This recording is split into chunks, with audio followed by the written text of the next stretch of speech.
رمضان اچھی بات شوال ماہ نبی کریم صلی اللہ علیہ وسلم حدیث ہیں ان ابی ایوب الانصاری رضی اللہ عنہ ان رسول اللہ صلی اللہ علیہ وسلم قال من صام رمضان ثم اتبعه ستا من شوال كان كصيام الدهر.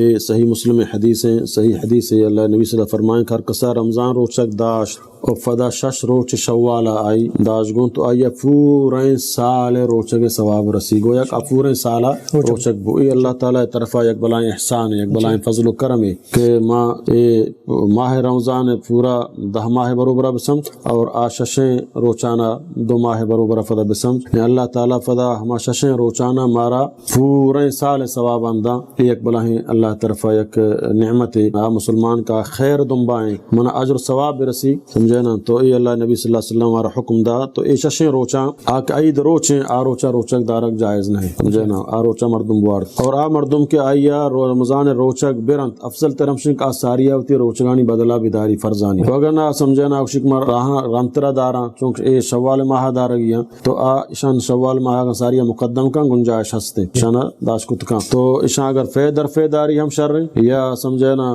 یک داران اشکاں یا روچا یک روچی داری فدا روچا بعد روچی داری ہمیں اڑانے پورے شوال ماہ یا شش روچ دارگیے شش روچ کے داشتاں یا پورے سال ثواب رسی. اگر نہ داشتن تے تو ہم آئیا گناہ فانگ نہ بھی پرچہ کے فرض نہ ہم بلے اگر داشتن تے تو پورے سال روچہ ثواب آئیا رسی. تو یک بلاہیں خدای طرفہ یک نعمت ہے کہ باید مائی چیزا ضائع مکنے.